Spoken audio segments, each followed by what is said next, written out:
Well, howdy, folks. It's your favorite non-threatening boy, Normie C. here. And his wife. Oh, you're just my wife. You don't have a name. I was kind of thinking about the Jetsons. You know how it was like Jane, his wife. Yeah, she grabs his wallet and goes shopping.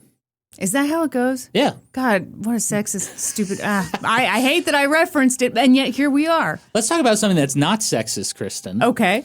We're putting out our favorite bonus episodes in the month of June while we're on break. No sexism is involved. This week we have one of my favorite bonus episodes that I've done.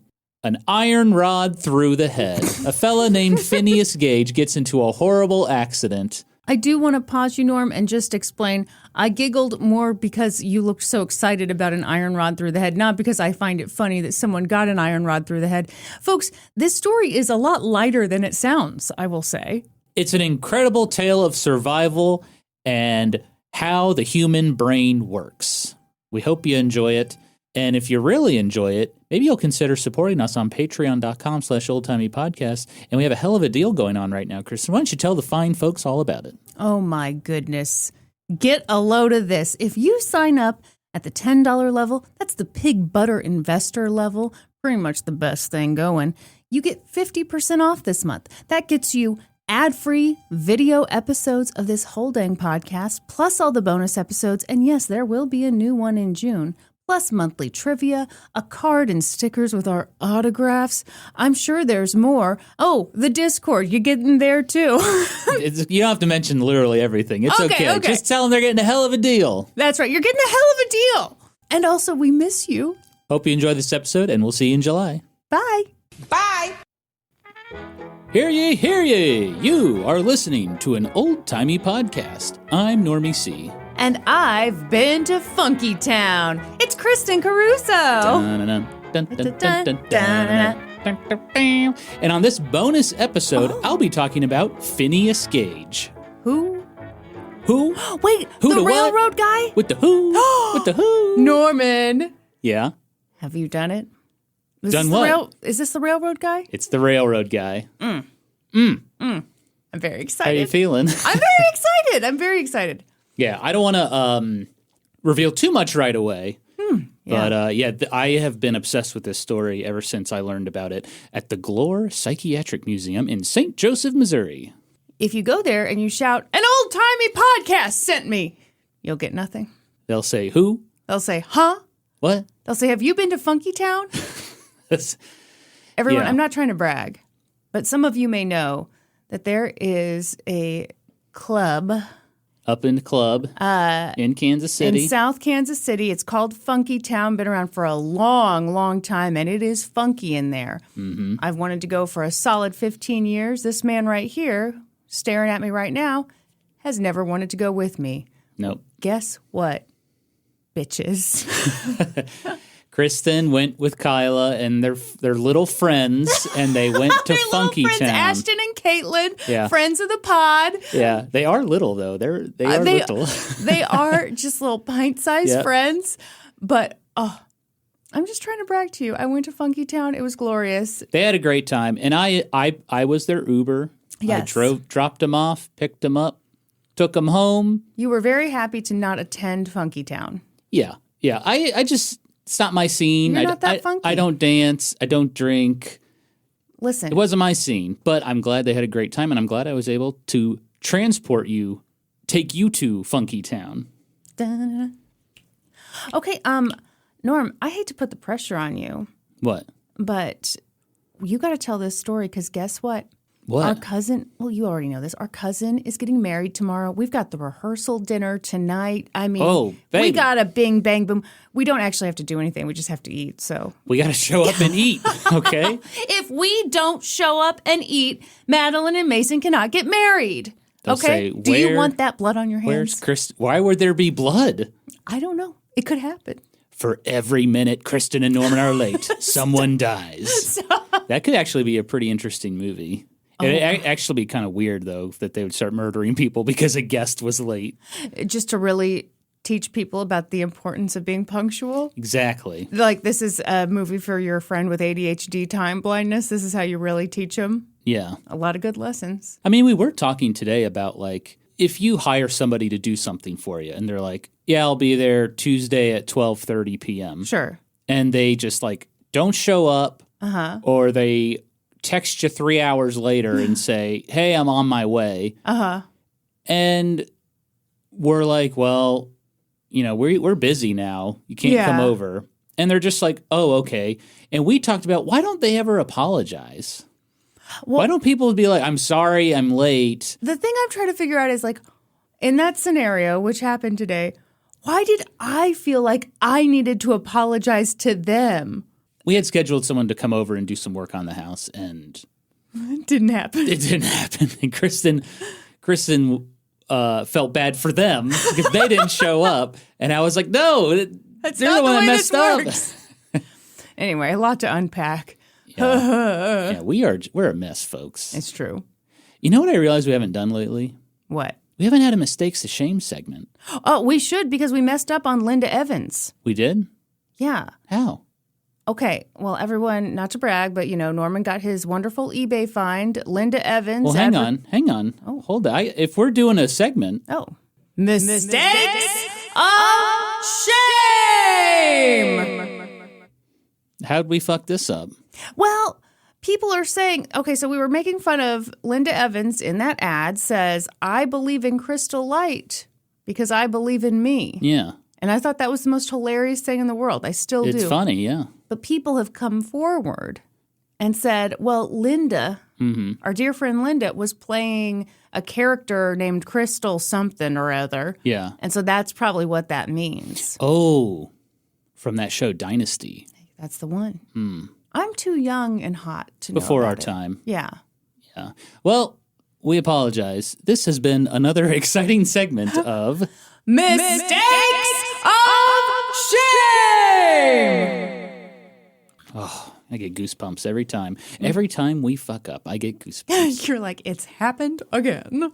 All right. Are you ready for Phineas Gage? Yes. Kristen, you recently covered the history of lobotomies. It's true. And boy, was that fun. No, it wasn't. That is not true. Just a quick refresher for those hoes who maybe haven't listened yet. A lobotomy was a surgical procedure that severed connections in the brain between the frontal lobe and the rest of the brain. Certain doctors... Kristen, are you okay? No, I'm about to pass out. Certain doctors thought that by doing this, the brain would create new pathways to the frontal lobe, and that would cure conditions like schizophrenia, depression, OCD, anxiety, and running on spite and crystal light. There's nothing wrong with me. That reminds me, we got to make a hoodie. Runs on spite and crystal light. Yeah, or like a towel. A towel? Well, you know, when we went to the Royals game, they gave us a branded towel, and I was like, oh, maybe we could do old-timey towels. That seems strange to me. No. Oh, I'm sorry. History host Wayne, would you like a little hand towel, old-timey hand towel? You know what? Yeah, actually, please do weigh in. I feel very confident. Little branded hand towel? I feel very confident in how that poll's going to pan out. Okay. Imagine you have a guest come over to your house, and they're washing their hands, and they look at the towel, and it says runs on spite and crystal light. And they're like, that is hilarious. What a cute little novelty in your half bath. Anyway, so for some patients, a lobotomy definitely did solve those issues. But it came with some pretty serious side effects, Kristen, as we learned in your episode. Some people's personalities changed significantly. Some people exhibited childlike behaviors. Some people suffered memory loss. Many people had to relearn basic functions like how to walk or use the bathroom. And of course, some patients straight up died. Yeah. Lobotomies fell out of favor in the 1960s after the medical community decided that medicine and therapy and watching kitchen nightmares were much better and much safer ways to treat mental health conditions. Kitchen nightmares played such a crucial role in curing depression. Watch the Amy's Baking Company episode and tell me you don't feel better at the end. I can't believe that watching Kitchen Nightmares makes you feel better. To me, it spikes my anxiety. Why? Because it's bad, disgusting restaurants. So that's number one. I want to pretend that disgusting restaurants don't exist because I want to continue eating in restaurants. And then number two, some very tall British man is yelling at everyone all the time. No, thank you.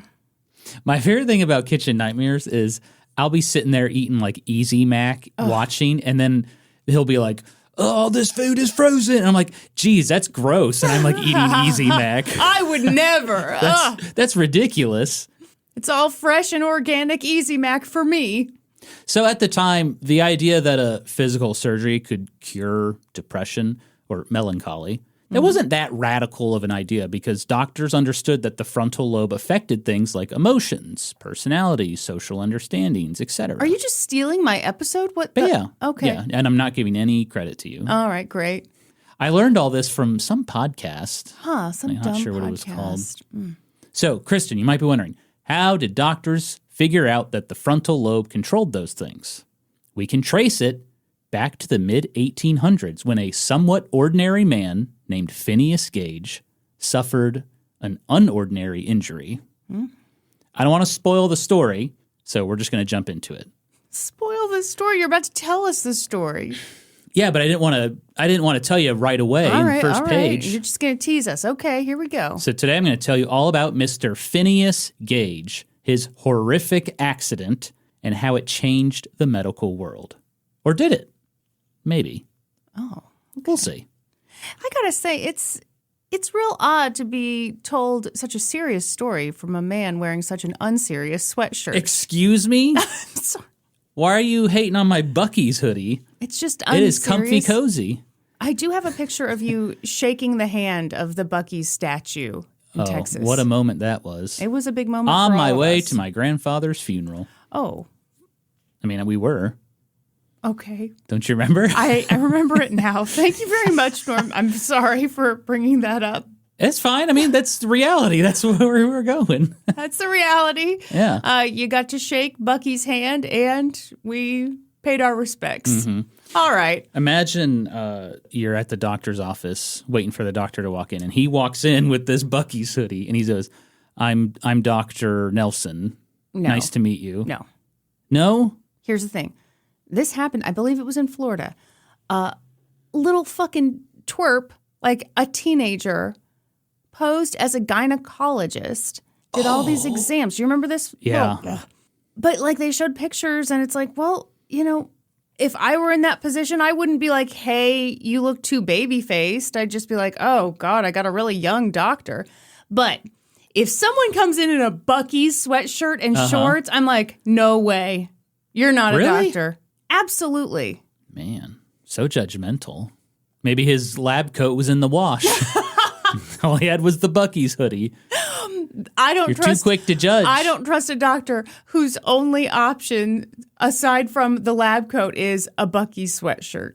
No, you think he should have some other dress Yeah, clothes? I Maybe think- maybe came in a nice button-up. Even just a T-shirt. You don't have just a plain white tee you could throw on, Yeah. Doc? What about a Tommy Bahama Hawaiian shirt? Even that would... God, that'd be too casual. Too cash. Yeah. Can you imagine a doctor wearing a Hawaiian shirt is like, well, your ovarian cysts are back. Well, I got bad news for you. Let me take off my Oakleys and read the chart.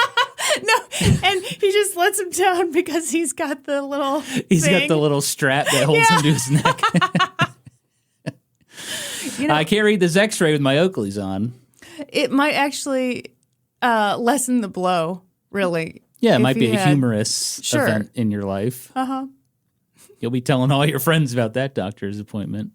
Wow, this is a hell of a bonus episode. I was going to say, we love are it. never making it to the rehearsal dinner at this I rate. love it. Okay, before I start, I want to give a special shout out to Malcom MacMillan. He is the author of the book you see behind me. It's called An Odd Kind of Fame, Stories of Phineas Gage. He wrote like the definitive book on this guy. It's where I got a lot of my information from. So, are you ready? I'm ready. Let's travel back in time. Doodaloo. Doodaloo. Doodaloo. Oh my gosh, we're in the state of New Hampshire in the early 1800s. And let's meet a young boy named Phineas Gage. Well, we'll do our best anyway, because we really don't know much about his early life. Most likely, Phineas Gage was born on July 9th, 1823 in Lebanon, New Hampshire. Like most people at that time, the Gage family were farmers, and Phineas grew up plowing fields, raising livestock, taking care of horses. doing cute little TikToks and Instagram reels. Norman, we know he did not do that. Oh, you Goodness. caught me. You caught me because it hadn't been invented yet. They didn't even have electricity. How are they going to charge those phones? So Phineas probably attended school. We don't have any evidence or proof, but the literacy rate was very high in Lebanon, New Hampshire. And Gage was able to read and write. So probably did go to school. In the 1840s, Phineas Gage became a fully grown boy, and he decided to leave the farm and get a job working on the railroads all the livelong day. During this time, the United States was a country on the move. Railroads were popping up across the nation, connecting people like never before. And New England was no exception. People in small towns could hop on a train and head to major cities like Boston and New York. And Phineas Gage was one of the many people constructing these railroads. So he got a job working for the Rutland and Burlington Railroad. At the time, they were building railroads across the state of Vermont, the Green Mountain State. You ever been? Have I been? I think I've driven through Vermont. Wow. Yeah, sorry. Just a drive-through, huh? I'm afraid so. Don't you know Vermont is home to the man, the myth, the legend, Bernie Sanders? Isn't that nice? What is that? That was Bernie Sanders. Isn't that nice? I did know that. Yeah, he makes it pretty clear that he's the senator from Vermont. Okay, I have a funny Bernie Sanders story, and You do? Well, I do. It's not like I met Bernie Sanders. But it just reminded me of this story. Okay, let's hear it. So back in 2016, when like Bernie Sanders was like a legit Yeah, you felt the candidate burn. for president. Yep. One of my buddies did a little sketch on YouTube for April Fools where he like put on a Bernie Sanders wig and he was like ranting and raving about how high the price of video games had become. Okay. He's like, that's too expensive, blah, blah, blah, you know? Yeah. And so I thought that was hilarious. And I saw him later and we came up with this other bit where it's Bernie Sanders and he does a Let's Play video on like some old ass video game console, like the Magnavox Odyssey or something. But the whole time, it's him trying to figure out how to hook up the Magnavox Odyssey to the TV. And he's just complaining the whole time. I feel like if I saw it, I'd enjoy it. It'd be funny. Yes. He never made it. What a Damn chump. him. Do you want to call him out now? Yeah, Adam. Full name. Should have made it. Full name. Nah, no. You know what? I'm not going to dox what? my friend. I can tell you're not a professional wrestler. Let me tell you something, Adam. There we go. We came There we up with go. that Bernie Sanders bit and you didn't make it, you little punk-ass bitch. There we go. There we go. No, I'm just kidding, Adam. Boy. Okay, let's get back to our story. This is before Bernie Sanders' time. Okay. Yeah, Bernie was still in diapers in the 1840s. Just kidding. No, he wasn't born yet. Okay. Norm, you don't have to say just kidding. I know. I'm over-explaining. It's a problem I have. Phineas Gage got work on the Rutland and Burlington Railroad in the nearby town of Cavendish, Vermont. It was named after Lord Cavendish. Get this, Kristen. He is the great-great-great-great-great-grandfather of King Charles III, the current king of the United Kingdom. Yeah, Lord Cavendish. Weird. Okay. Yeah, I thought that was interesting. It's also weird to call him King Charles III because my whole life he was Prince Charles, you know? Yeah. Really got to rewire my brain. Sounds like you need a lobotomy. Hey, that's not funny. So Cavendish is about 30 miles from Lebanon, New Hampshire, which was Phineas's hometown, and he was hired as a foreman. His job was to delegate tasks to his crew, record times for bookkeeping, pay everyone. He was just kind of managed everybody, you know? And as a foreman, Phineas Gage was paid more than his coworkers, and that meant he was able to rent a room at a tavern in Cavendish, Vermont. Money. I got money. Ooh. I love that song. It's a good song. So while Phineas Gage was, counting all of his money, the rest of his crew, they had to camp out in little shanty towns by the railroad in like tents or like poorly constructed huts. Okay, when you said he had money and so therefore he got to rent a room, I was like, wow, I was expecting something a little, I don't know, flashier than that. But compared to sleeping in a tent, that's flashy. All right. Exactly. He had a room above a tavern. He was ballin'. All right. He was fly, no lie. So sometimes that inequality, it created some tense working conditions. Well, yeah, you've got a roof over your head. Yeah. I hate you now. These guys got to go into the bush and take a dump. Yeah. Wipe with leaves, maybe. I mean, hopefully you don't get the leaves of 3. Ooh. You got to leave them be.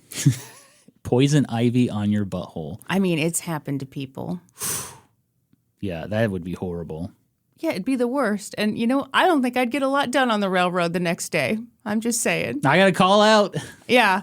And I'm guessing their sick leave policy is not that great. It's not great, no. So, yeah, there's tense working conditions, especially if the foreman was an asshole or he sucked. At the time, it was not uncommon to read news stories of workers rioting against foremans. But by all accounts, Phineas Gage was very well liked by his men. He never showed up to work in his Gucci socks. Think of how jealous that would have made everybody. I'm thinking about it right now. I am thinking about what it would take to make people jealous back then. I don't know, but I had no idea Gucci socks were a thing. I wrote that as a joke, and then I Googled Gucci socks. They are real. $220 for a pair of Gucci socks. Of course Gucci socks are real. That's insane. Well, I agree. I'm not buying them. You know what I wear? What? Puma socks from Costco. 10 pairs, $15. I'm still wearing the same socks I bought 12 years ago. This is Hang a on, let me weird show thing to you. brag about. Look at this. There's a hole in the bottom of it. Oh, is there? No, And there isn't. Yes, there is. I'm looking. Where? Oh, there is. Oh, shit. I'll toss this one. As I find the holes, I toss them. Yeah. He's got a really good system. I do. folks. If there's a hole, it goes. Thank you for being patrons, by the way. Maybe Norm will get some new socks. Yes, thank you. Appreciate it. Phineas Gage was described as a, quote, efficient and capable foreman. He was smart, shrewd, energetic, persistent, a real blue-collar guy. He came up with plans, he stuck to them, he got the job done, Kristen. Okay. Phineas Gage was also very sexy. I was going to say, was there a Mrs. Phineas Gage? Someone to share that one bedroom? Not yet. Okay. He was kind of short, but then again, who wasn't? everybody? Yeah, I mean, who you've wasn't got to back then? adjust height for inflation. That's true. We need a height inflation calculator. Yeah. And hey, we love our short kings and queens on this podcast. Phineas Gage was about 5 feet 6 inches tall, about 150 pounds. And he was described as, quote, a perfectly healthy, strong, and active young man, possessing an iron frame, muscular system unusually well developed, and had scarcely a day's illness from his childhood. Who described him this way? His doctor. Oh, was the doctor masturbating furiously in a beaver hoodie while he wrote You know what? that? We don't know. Oh, okay. But we can definitely assume he was. And that's okay when we're doing history. Sure.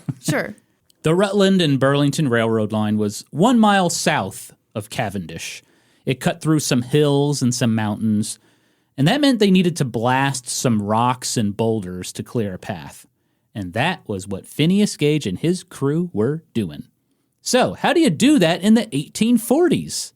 Was it like those cartoons where they place a giant red TNT box and detonate it with one of those dynamite plungers? Yes.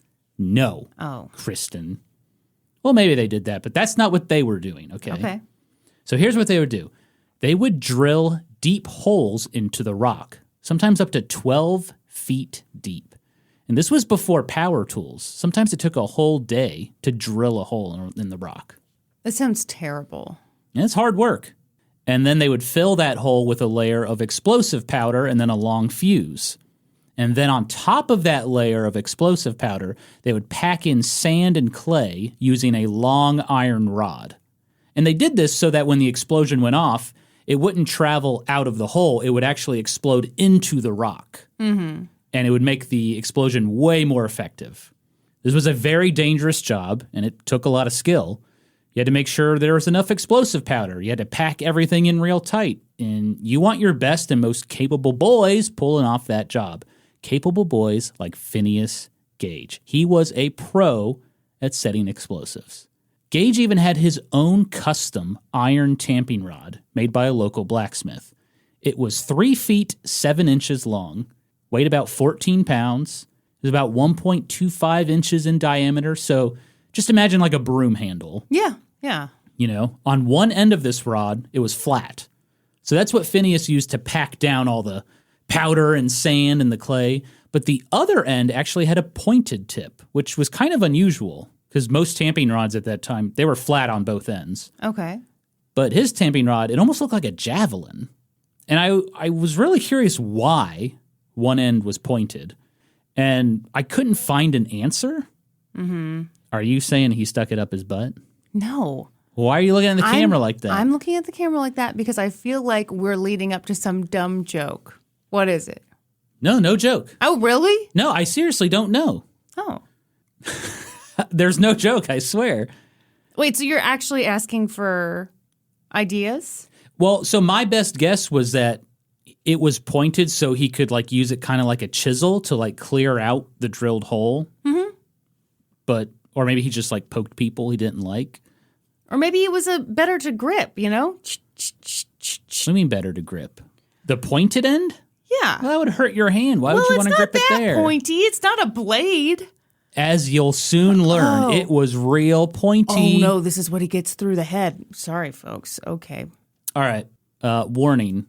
This next part of the story, it's going to get gross. Oh, my God. How long is it going to be gross? Quite a while. Jeez, fast forward 20 minutes. Okay, you ready? Yeah. On September 13th, 1848, at around 4:30 p.m., Phineas Gage was preparing an explosion in some rock. His men had just finished drilling one of those long-ass holes, and now Gage was hunched over the hole, filling it with powder, packing it down with his iron tamping rod. And suddenly he got distracted by his crew behind him. They were loading some rock into a cart. So Gage turned his head to the right, over his shoulder, like this, to talk to him. I'm not really sure what he told them, but maybe he said something like, "Hey, don't screw around. You screw around too much." yeah, something like that. What's that from? That's the shop teacher from South Park. Oh, Mr. Adler. He's like one of my favorite characters. okay. And as he talked to his crew, he kept packing the explosive powder into the hole with the flat end of his iron rod. And then Phineas Gage's iron tamping rod had struck some rock, which ignited a spark and set off the explosive powder. Oh. That 3-foot-7-inch iron tamping rod rocketed out of the top of the drilled hole, and it went completely through Phineas Gage's head. Oh, God. Just keep going. Don't pause. I'm allowing you to process. Phineas Gage was thrown onto his back, and he started convulsing. That iron tamping rod landed 80 feet behind him, covered in blood and brains. Workers quickly rushed over to help him. Wait, so it went through? It went completely through his head.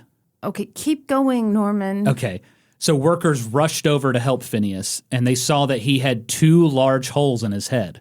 One was on his left cheek, and the other was at the top of his head, kind of like front and center. But eventually, Phineas Gage stopped convulsing, and then he started speaking.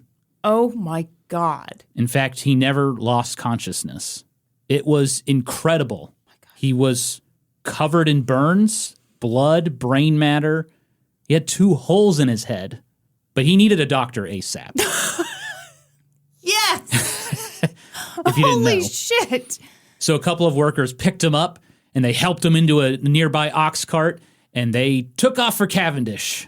And along the way, Phineas Gage took out his little time book, and he wrote a little entry in it. You know, he's off the clock now, Kristen. What'd he write? We don't know. Oh, my God. But witnesses said he scribbled wrote something in the down. time book, yeah. So he was taken back to the local tavern in Cavendish where he was renting a room. 2 of his men helped him up the steps, and they sat him on a chair on the porch, and then riders were dispatched looking for any doctor that could come help him. At 5 p.m., about 30 minutes after the accident, the first doctor arrived. It was Dr. Edward Higginson Williams. He lived in Proctorville, which was about 5 miles from Cavendish. Dr. Williams said he walked onto the porch and he saw Phineas Gage sitting in a chair with 2 large holes in his head, covered in blood. And then Phineas Gage turned to him and said, "Doctor, here is business enough for you." Dr. Williams began his examination. It did not look good, Kristen. So right under his left cheekbone, feel right here? See what I'm feeling? There's a hole. And it's about the diameter of that iron rod, 1.25 inches. It went all the way behind his left eye. Oh, my God. And up through the top of his head in the front center area. Kind of like where a unicorn's horn, you might imagine that would be. The hole at the top of his head was larger. The skull had been shattered right there. Dear God. Dr. Williams described it like an inverted funnel. So there was like ripped skin and bone fragments, Oh, my God. pointing up. And when he looked inside, Dr. Williams could see Phineas Gage's brain. Holy shit. It was pulsating. So naturally, Dr. Williams' first question was... Is that the parrot? Yeah. I got to play that again. Folks, that is my favorite YouTube video I've ever seen. Just a parrot cursing. This guy does a magic trick for his parrot, and that's how the parrot reacts. Which is what I say whenever I see magic tricks. How did they do that? What? So yeah, Dr. Williams was like, what the fuck happened? Yeah. And Phineas Gage told him everything in great detail. How the fuck was he even talking to him right now? This is the wildest thing. Yeah. So initially, Dr. Williams, he just didn't believe him. Well, you have to. He was like, there's no way a man could survive something like that. But dude, you're looking right at him. You're looking at his brain. You, of all people, should know that, in fact, a man can survive this kind of thing. Well, maybe he was like that parrot. He thought it was a magic trick.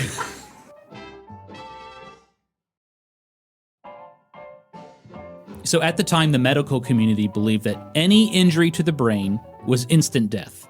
Sure. Yet here was Phineas Gage, alive, talking, recalled everything perfectly. One of the workers who drove Gage into town, he backed up the story. In fact, they even had the iron tamping rod still. And look, it's covered in blood and brain goo. Meanwhile, Phineas Gage stood up, vomited. It caused, quote, half a teacup full of brain to fall on the floor. Oh, that is the nastiest sentence I've ever heard. Yeah, that's why I had to include it. Dr. Williams was not prepared to treat Phineas Gage. He did not have the experience to touch this wound. Who did? No one did Listen, at this time. Dr. Williams was from Proctorville. Small town, baby. Yeah.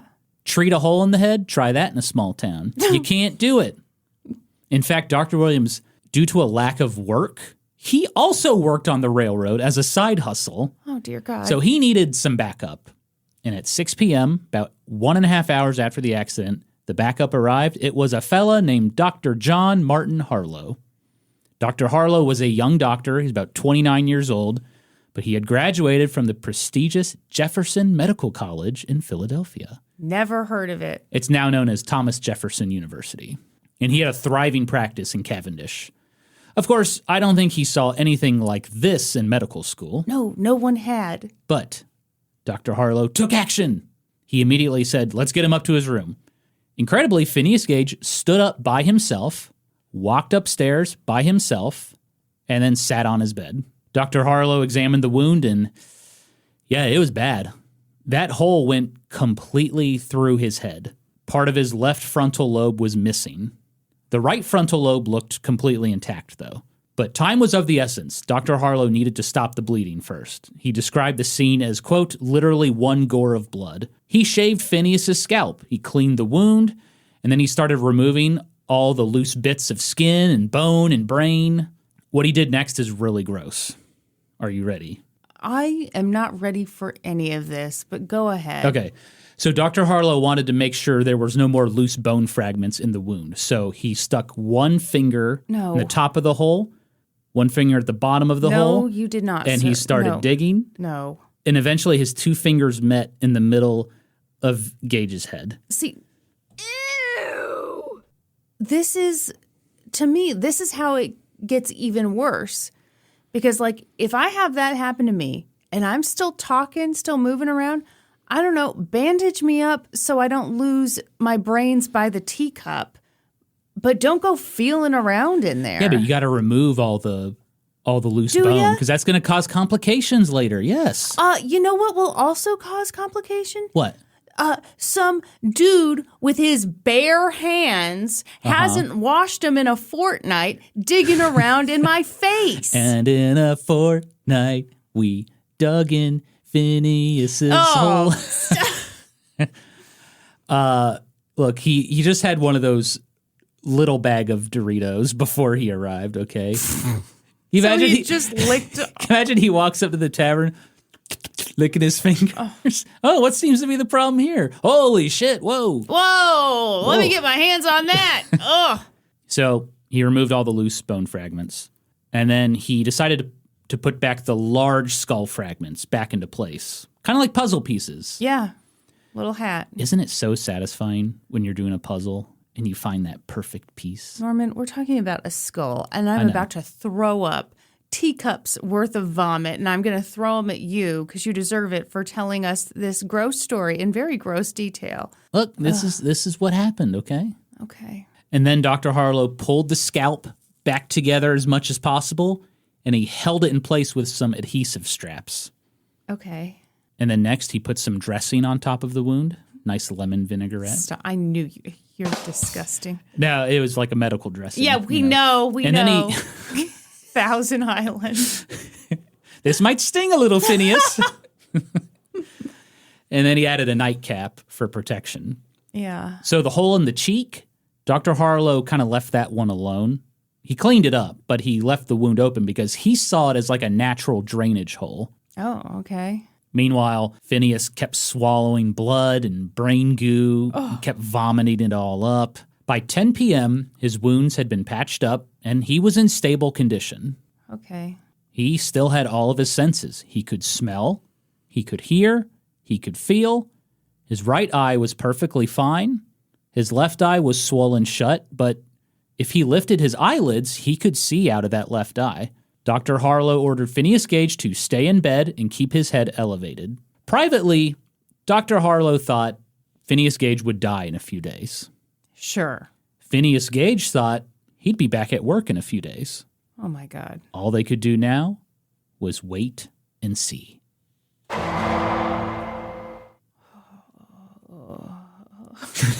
You okay over there? No. It's okay. I think the worst stuff is over. I hope so. The next morning, Phineas Gage's mother, Hannah, and his uncle arrived from Lebanon, New Hampshire, and Phineas recognized them both. So that was good. His memory seemed completely fine, but the adrenaline from his accident had finally worn off, and he was in a lot of pain. Yeah. His whole head was very swollen. And then the next day, Phineas got worse. His pulse shot up. Dr. Harlow said he was delirious. He only had a few moments of clarity. Dr. Harlow diagnosed him with inflammation. A more modern diagnosis would be infection. Mm-hmm. But it's 1848, Kristen. Germs had not been invented yet. That's right. So how do you treat inflammation back in old-timey times? Well, you got to purge that bod. Every 6 hours, Dr. Harlow gave Phineas Gage some purgatives, a.k.a. laxatives. He wanted Gage to poop. So he's got a headache unlike anyone has ever experienced on Earth. Mm-hmm. He's swallowing blood and brains. Yep. And now he's going to be shitting himself. He needs to poop, yep. I actually found that pretty interesting because my sister is a nurse practitioner, my sister Randy. She is always ranting and raving about how wonderful pooping is for you. So whenever she has a patient who's like, oh, I don't feel good, I want some medicine, blah, blah, blah. Randy's first question is always, when was your last bowel movement? Mm-hmm. And she's always encouraging her patients, try to poop. Make sure you poop. And I guess pooping solves a lot of problems in your body. Okay. I don't imagine Randy would say that to a guy who had a spike through his head, though. I feel like... Hey, Phineas, when was your last bowel movement? You know what your problem is, buddy? You need to take a dump. You just haven't pooped yet. Well, the next day, Phineas's pulse was down, so that was good. But he still hadn't taken a dump. Dr. Harlow was like, I need to see some nuggies. Oh, so he gave Phineas more purgatives, and then Dr. Harlow inspected the wound again. And, Ew. there was some sort of like nasty discharge coming out of the top of his head. Yeah, because someone dug their nasty fingers in it. It kind of looked like a fungus. Oh, no. I got a joke for you. Mushroom walks into a bar. Bartender says, "We don't serve your kind around here." And the mushroom says, "Why not? I'm a fun guy." You think that's the way to lighten this disgusting story? I'm trying my best, baby. So anyway, Dr. Harlow cleaned up all that fungus. He redressed the wound. And for the swelling, Dr. Harlow was able to get a hold of something pretty fancy for that time: ice. Oh, okay. New England was kind of the epicenter for ice in the United States during the 1800s. Future topic. I actually found it very interesting. I was going to say, it sounds boring as hell, but all right. Well, I wanted to know, like, how did he get ice during this time? And so I just, like, found the history of ice in the United States. Classic Normie C. It was interesting. On September 17th, 1848, 4 days after the accident, Phineas Gage finally took that dump. Hooray! And it did seem to help. He was now rational. He recognized people who came to visit him. He still had some of that fungal discharge on top of his head, but the wound on his cheek looked way better. But as Paula Abdul famously said, do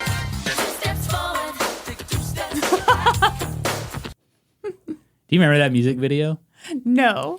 Oh my God. It was my favorite music video as a kid. Why? Well, it's Paula Abdul with this like cartoon cat named MC Scat Cat. Okay. And they're like dancing and, bebopping and singing to each other. I loved it as a kid. And then I like watched it recently. And I was like, oh, so I think this cat's trying to fuck Paula Abdul. Oh. I like looked at it in a new light. Ew. And I know how you feel about cartoon characters. No, sorry, not cartoon characters. Animals trying to get with humans. Yeah, it's always a human woman.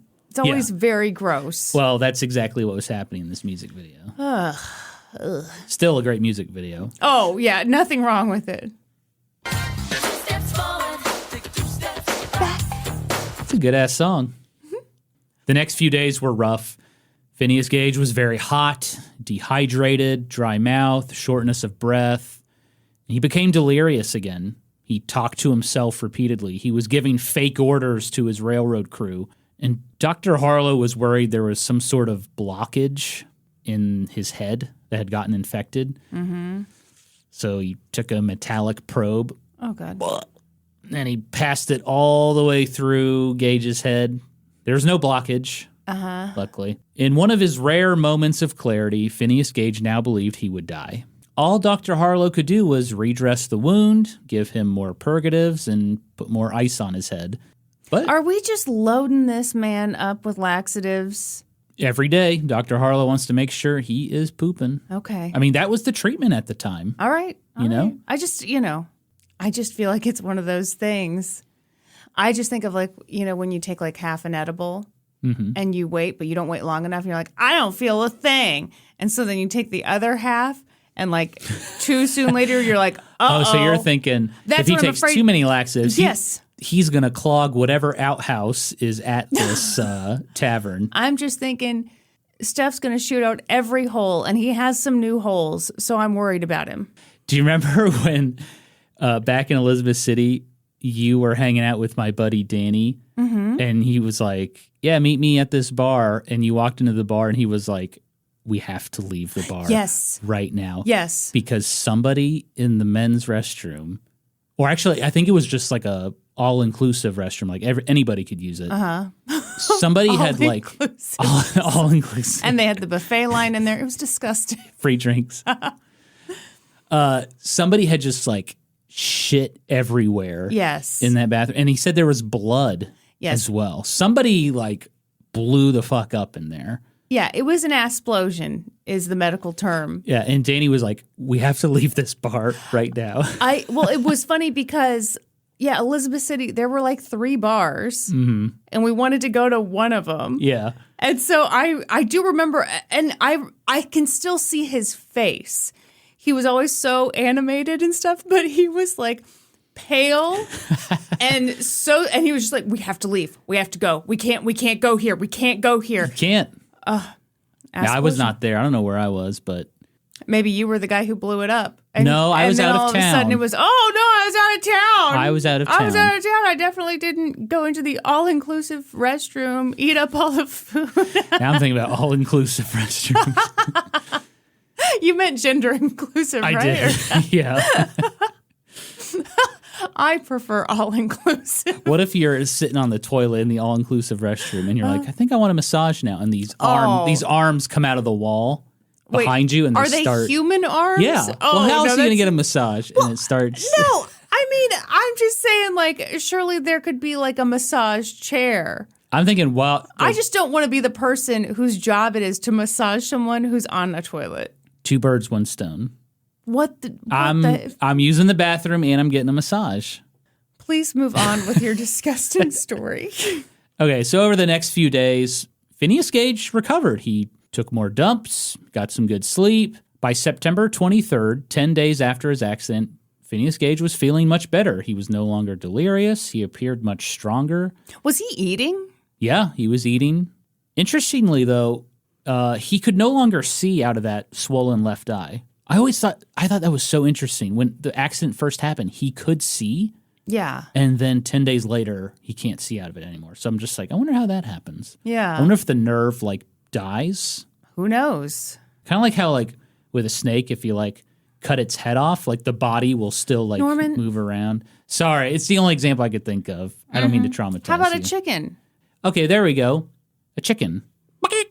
You cut its head off, and the body will be, running around and stuff. That would be so weird to witness. Okay, anyhow. Dr. Harlow cleaned up the top of his head again, applied a new adhesive strap, brought the scalp closer together. It was healing. And at this point, Dr. Harlow believed, holy shit, I think he might actually recover from this injury. Yeah. He might survive. But Kristen, what does Paula Abdul say? 2 steps forward, 2 steps back. For the next 10 days, Phineas Gage regressed. He was in a, quote, semi-comatose state. He rarely spoke, and if he did, it was in monosyllables.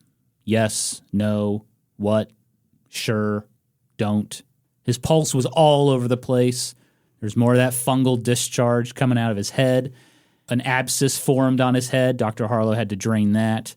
During these 10 days, Phineas Gage's friends and family, they weren't feeling too good about his chances. And they urged Dr. Harlow, hey, stop treating him. You're only prolonging this. He's going to die.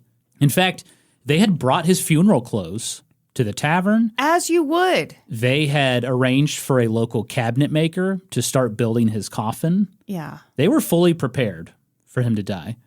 But Dr. Harlow was not going to give up. He believed that he had to deal with this fungus. It kept popping up, and he thought that was the reason he kept regressing.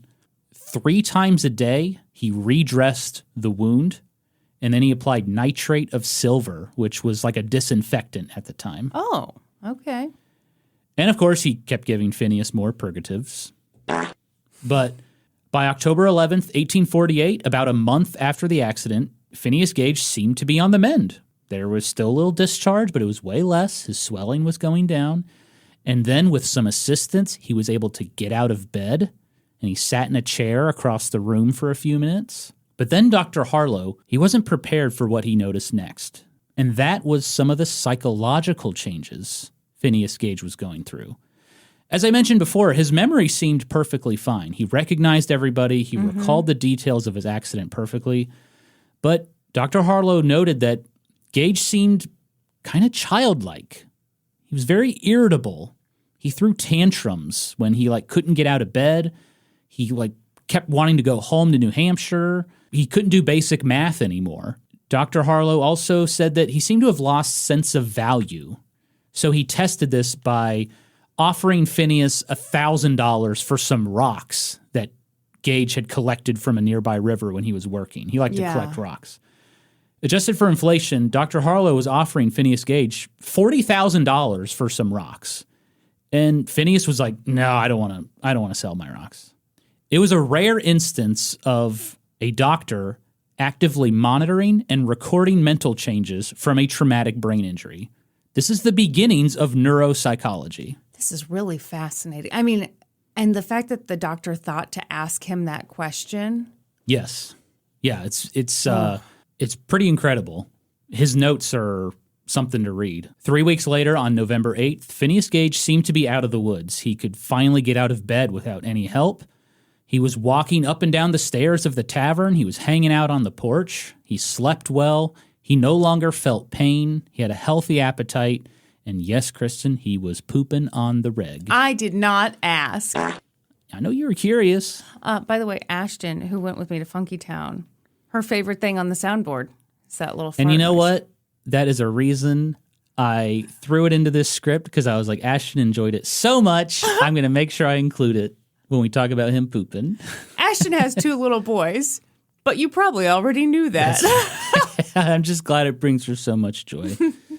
So Dr. Harlow was thrilled that he was recovering, but he was also really cautious. He was like, look, take it easy.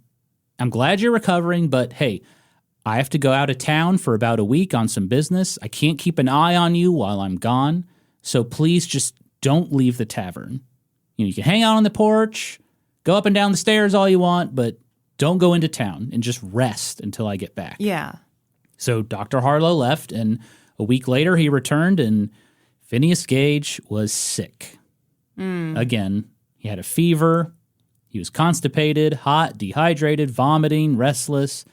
And then Dr. Harlow found out that Phineas Gage had disobeyed his orders. He'd been out into town every single day. And just the previous day, when it was like super cold and rainy outside, Phineas Gage had wandered into town without a coat on. 2 steps forward, take 2 steps back. So Dr. Harlow had to treat Phineas Gage again. This time he drained his blood, about 16 ounces. I know that seems kind of weird, but that was a common treatment at the time for fever and inflammation, and he definitely had a fever.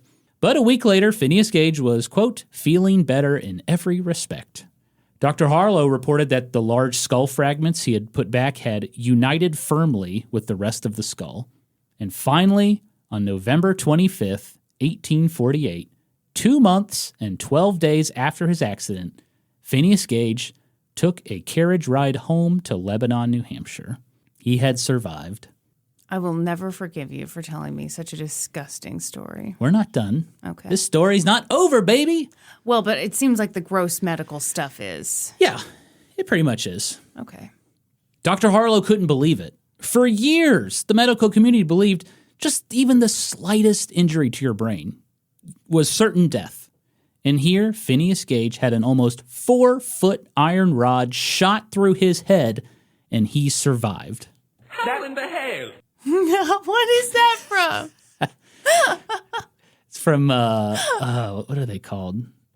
Group X, 55. Yeah. Yeah. My IQ. So if you look at the cover of this, I'll show you, Kristen. It's a picture of Phineas Gage's skull, and that is the rod that that's shot his through his real head. skull. That's his real skull. Wow. Isn't that crazy? Yes. That shot through his head? Well, it's wild that we have his skull. Yeah, and I'll tell you how we have his skull. Great. But there's more to this story, Kristen. So Dr. Harlow had some theories as to why Gage was able to survive such a horrific injury. So number one, Phineas Gage was very sexy. He was young. He was 25 years old when the accident happened. Yeah, that'll help. He was in excellent shape, so his body was able to recover. Number two, the shape of Gage's custom iron tamping rod. That pointed end, along with the smoothness of the rod, it just shot through his head very fast. And that actually helped because it limited damage and compression of the brain. Yeah. It's kind of like how if somebody gets shot with a bullet, it's usually better if there's an exit wound. Oh, okay. You don't want the bullet lodged in there. You don't want it to travel slowly. You just in and out. Okay. Number three, Dr. Harlow believed the frontal lobe was, quote, best fitted of any to sustain the injury. So at the time, there were sort of two schools of thought about the brain. One school said everything is equally important in the brain. And that's why there was that thought of, hey, if you injure any part of your brain, you're just done. you're done for. Yeah. And then that other school said, well, there certain parts of the brain do certain things. So Dr. Harlow was more about the latter. And thank goodness, vital parts of the brain were not damaged in this accident. Number four, that lower entry wound on the cheek, well, that was a natural drainage point, and it did really help keep the wound clear and clean, and was able to heal nicely because it was able to drain all the nasty stuff out. Wow. Okay. So Dr. Harlow thought this was a huge breakthrough in the medical field, and he needed more people to know about this story. And a few newspapers did report on the accident. I mean, how could you not? Yeah. It's definitely more interesting than high school gym renovations on schedule. Wow, Norm, thanks a lot. I wrote that article. Did you? Many times, I bet. Many times. But specifically, Dr. Harlow thought Phineas Gage's accident, his recovery, his apparent change in behavior were really important. So in December of 1848, he submitted an article for publication in the Boston Medical and Surgical Journal. It was entitled, Passage of an Iron Rod Through the Head. In it, Dr. Harlow wrote, I think this case presents one fact of great interest to the practical surgeon, and taken as a whole, is exceedingly interesting to the enlightened physiologist and intellectual philosopher. Kristen, how do you think the medical community reacted to this story? Honestly, this story is so wild to me, I would assume that whoever was telling it to me was full of shit. Ding, ding, ding, ding, ding, ding, ding, ding. Yeah, right? You were right. Everyone was very skeptical. Yeah. Many doctors thought this was a my uncle works at Nintendo situation. What? Didn't you have a kid when you were growing up? Wasn't there a kid in your class or school who swore, my uncle works at Nintendo, I have the new Mario game, and in this game Mario has a gun, like made up wild story? You didn't have one of those kids? I mean, sure, every class has some kid who's got all kinds of crazy connections. Yeah, my dad owns a dealership, yeah, Sure. So yeah, other doctors were like, yeah, right. Bullshit. Iron rod through the head. My Aunt Fanny. The Buffalo Medical Journal wrote, is there any ground to suspect that the medical attendant may have deceived himself as to the passage of the rod through the head? But one doctor was very intrigued by this story. It was Dr. Henry Jacob Bigelow, a professor at Harvard Medical School. Dr. Bigelow was kind of a smarty pants. He got into Harvard at the age of 15. Good Lord. He studied medicine at both Harvard and Dartmouth. And Dr. Bigelow had recently made a big splash in the medical field. He wrote an article for the Boston Medical and Surgical Journal suggesting, hey, here's a crazy idea. When we perform surgery, what if we have the patient inhale some ether and it knocks them out? And then maybe during the surgery, they won't feel any pain or they won't even remember the procedure. Yeah. So yeah, that was a huge breakthrough in the medical field. God bless that man. Yeah, right? I think recently this journal had like a 200-year anniversary, and they had their readers vote on like the most important article ever published. Yeah. That was chosen as number one. I believe it. So yeah, huge deal.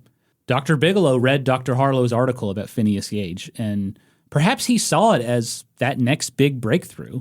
So he wrote to Dr. Harlow, and he wanted more details. He was like, we need witness statements to say this happened. I need to see all your examination notes. And hey, maybe you could send me that iron tamping rod that shot through Phineas Gage's head. We'd love to examine it. Yeah. And Dr. Harlow was like, yeah, sure. So he started gathering witness statements about the accident, and he started sending him his notes. And then in April of 1849, about 6 months after this accident, Phineas Gage returned to Cavendish, Vermont, and he visited Dr. Harlow. Dr. Harlow said Phineas looked good. He stood tall. He walked steady. His left eye was permanently shut now. Sure. In fact, the left side of his face was partially paralyzed. On top of his head, there was a depression about 2 inches by 2 inches You're wide. You're supposed to sing that word, but we'll allow it this time. He had a depression about 2 inches by 2 inches. And Dr. Harlow noted that sometimes you could see the brain kind of pulsate under the skin. Yeah, but oh my God, wear a hat. He had hair. His hair was growing back. So. I know, but still, wouldn't you want to protect it better than that? Yeah. I'd wear a helmet at all times. Yeah? Yeah. Maybe you could spray some Flex Seal right on there. Whoops. Slap it right on there. So physically, for the most part, Phineas Gage seemed to have made a full recovery. Dr. Harlow then asked, hey, how are you feeling? And Phineas said, I don't feel any more pain, but I have a, quote, queer feeling that I can't really describe. He just felt off. It's also possible that during this meeting, and I say possible because we aren't really sure, Dr. Harlow told Phineas Gage about Dr. Bigelow and how he wanted to learn more about this accident. And Phineas Gage must have agreed to help because they did send his iron tamping rod to Dr. Bigelow. In May of 1849, Dr. Bigelow presented the rod at a meeting of the Boston Society for Medical Improvement, and it was a huge hit. Wow. People were very interested now. Yeah. Meanwhile, Phineas Gage was feeling good enough to work again, and he wanted his job back as a foreman on the railroad. But when he talked to his bosses, they said no. And when asked why, they were like, he just wasn't the same person. Yeah. Before, Phineas Gage was decisive. He was persistent. He was easy to get along with, easy to work with. He did math. He could do math. But now he seemed really impatient. He was indecisive. He could never seem to stick to a plan. And he would come up with these ideas, and then he would immediately say, no, I'm going to do something else. He was stubborn. Now he was difficult to work with. And Dr. Harlow commented that the balance between his intellectual faculties and animal propensities seemed to have been destroyed. To a complete stranger, no one would notice anything strange about Phineas Gage. But to those who knew him, he was, quote, no longer Gage.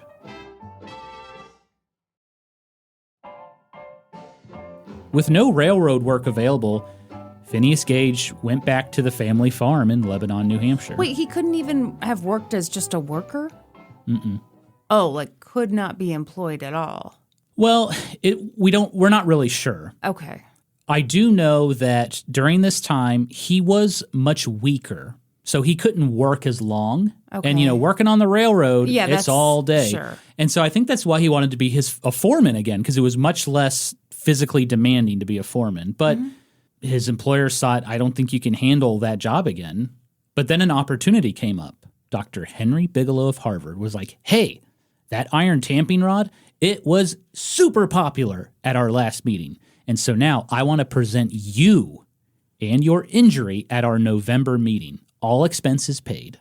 So Phineas Gage was like, sure. So he went to Boston. And he was there for about 2 months. And during this time, Dr. Bigelow and others, they measured his skull. They examined the wound. They took a plaster cast of his head. And then in November of 1849, Dr. Bigelow presented Phineas Gage at the Boston Society for Medical Improvement. Phineas Gage had a tough act to follow. Before his appearance, the society was examining a stalagmite that someone found in New York that was, quote, remarkable for its resemblance to a penis. I'm about to bust. That would be a tough act to follow. So they're just sitting around looking Yeah. at this dog, trying to be professional. Yeah. Well, it looks like a dick. It really does look like a dick. Man, imagine if there had been 2 balls. All right, here's Phineas Gage. Oh, damn it. Okay. What's his dick look like? Yeah, I thought that was hilarious. Yeah. Some of the stuff they must have looked at these medical societies. Did you ever learn in school the difference between stalagmite and stalactite? The only reason I can keep them straight is stalactites hang tight to the ceiling. Hang tight. Yep, Yeah. Exactly. I always remember that fact Yeah. from science class. Before Phineas Gage left Boston, Dr. Bigelow asked if he'd be willing to donate the iron tamping rod to the medical college. And Phineas was like, okay. Dr. Bigelow was thrilled. What a momentous occasion. He was so excited, he even put an inscription on the rod. And here's what it said. This is the bar that was shot through the head of Mr. Phineas Gage at Cavendish, Vermont, September 14th, 1848. He fully recovered from the injury and deposited this bar in the Museum of the Medical College, Harvard University. Wow, they carved a lot of stuff into that thing. They couldn't even get his name right. Yeah, so Dr. Bigelow got his name wrong, and he also got the date of the accident wrong. Oh, I didn't even catch that. Okay. Yeah. Kind of cringe. Yeah. Ugh. And it's an iron rod. It's not like you can take that back. Yeah. In July of 1850, Dr. Bigelow took all of those witness statements, the examination notes, and more, and he wrote up a new article for the American Journal of the Medical Sciences. It was entitled, Dr. Harlow's Case of Recovery from the Passage of an Iron Bar Through the Head. Great movie title. Yeah, so snappy. So, and that article basically made all the other doctors go, okay, so this actually happened, because Dr. Bigelow was a very well-respected physician. As for Phineas Gage, sadly, there are little factual details about the remainder of his life. Most of what we know comes from the writings of Dr. John Harlow, and most of it was secondhand information after Gage had already passed away. And this led to a lot of wild rumors and stories about Phineas Gage. Specifically, people really exaggerated how much the accident changed him. They said things like, Gage was now a monster. He was a psychopath. He couldn't function. He became a vagrant, a circus attraction. He couldn't hold a job. He was a drifter. He was a drunk. He abused and abandoned his wife and children. Phineas Gage never married, and he never had children. One story even claimed he still had the iron rod stuck in his head. Oh, Lord. Okay. The truth is, Phineas Gage lived a pretty normal life after his accident. Was he different? Yes. But he hadn't changed as much as people think. Professor Malcom MacMillan, who wrote An Odd Kind of Fame, he talked about how he had learned about Phineas Gage while getting his degree. And then when he wanted to teach his students about Phineas Gage, he was shocked at how little information there was about him and how a lot of it was just nonsense, which led him to write this book. And I mean, you would think like a landmark medical case like this, it would be covered very extensively, and we'd have like detailed notes about his psychological changes, but we really don't. So the rest of this story, I've done my best to separate fact from fiction. So here we go. Oh, okay. So at some point after his visit to Boston, Phineas Gage decided that he could capitalize on this horrific injury. Hell, all these doctors were doing it. Sure. Why not do it myself and make some money? So Phineas Gage went back to Harvard, and he took his iron tamping rod back. Oh. And it would not leave his side for the rest of his life. From there, Phineas Gage presented himself as sort of a living exhibit all across the Northeast. An advertisement in a Vermont newspaper described an event at the Union House. Come see Phineas Gage, the person who had a crowbar blown through his head. Admission was 12.5 cents, about $5. All right. And it was a double feature, Kristen, because you also got to see General Washburn. He was a little person, described back then as a dwarf, who weighed only 48 pounds, sang songs, and played the violin. Okay. For a brief time, Phineas Gage joined Barnum's American Museum in New York City, run by P.T. Barnum. I wondered if he would do the circus circuit. Well, this wasn't a circus. I know, it's a museum, but... Now, before that famous circus, P.T. Barnum had a museum that contained a zoo, wax figures, a theater, and what they called at the time a freak show, which showed off people with unusual physical ailments. For example, wow, a black woman with 2 albino children. What? Just like a black woman and A they black found woman 2 with white kids? 2 albino kids, yeah. They're going to have to do better than that. Josephine Clofulia, the bearded lady. How thick was the beard? Because It- I get some neck hairs. I feel like I could go... Look up the Swiss bearded lady. Hold on. The Swiss bearded lady. Okay. It was full beard. Oh, yeah, that is full. Yep. My neck hairs don't have shit on Josephine. Yeah, so don't feel bad about your little neck hairs. Wow, well, now I can't stop looking. Okay. Sorry, go on. What else? The most popular attraction at the museum was Charles Stratton. He went by the name General Tom Thumb. Okay. Stratton was a little person who, thanks to his parents, joined the museum at the age of 5. He imitated famous historical figures like Napoleon or mythological heroes like Hercules. He smoked cigars. He drank wine. Wow. How old was he? I mean, he joined when he was 5, but they said by 7 he was drinking wine and smoking cigars. Oh, God. This will be a future topic. He had quite a life. This I'm guy. sure he did. Yeah, and actually, from what I read, P.T. Barnum paid him quite handsomely, and he was like one of the richest dudes in New England for a time. Wow. He had a yacht, mansion. Okay, yeah, I'm going to need to know more about him. Yeah, very interesting. Anyway, at Barnum's museum, Phineas Gage was advertised as the only living man with a hole in the top of his head. So Gage would show off the iron rod that shot through his head, and for 10 cents extra, you could take a gander at his wound. Oh. Sometimes you could see that brain pulsate under his skin. But Phineas Gage wasn't a very popular attraction. For one, the wound had completely healed. Right. So there's really not much to see anymore. Living exhibit work was kind of unsteady, so Phineas had to find a regular job, and he wasn't able to work the railroads anymore. But from his experience working on farms, he was able to get a job working in a horse stable and running a stagecoach service at the Dartmouth Hotel in Hanover, New Hampshire. In August of 1852, about 18 months after he got that job, Phineas Gage got a new job. He was a long-distance stagecoach driver in beautiful Chile. Oh. So he drove people between the port town of Valparaiso and Santiago, which was the capital of Chile. Phineas Gage's time in Chile was mostly a mystery. He worked there for about 7 years. But in June of 1859, his health took a turn for the worse, and so he decided to move back to the United States. By now, his mom and his sister were living in San Francisco, so that's where he went. His mother, Hannah, said that he was very imaginative. He loved to entertain his nieces and nephews with wild stories. He loved animals. He collected trinkets and souvenirs. His most prized possession was, of course, his iron tamping rod. Yeah. In California, Gage was able to find a job working at a farm in Santa Clara, but it didn't last long. He kind of bounced around jobs. According to Dr. Harlow, he was, quote, always finding something which did not suit him in every place he tried.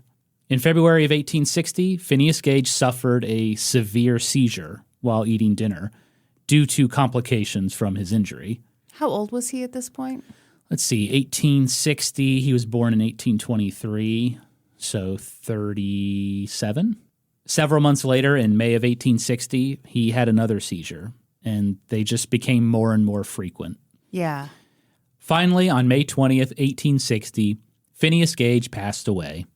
After his accident, most people thought Gage would die, but he managed to survive for almost 12 years.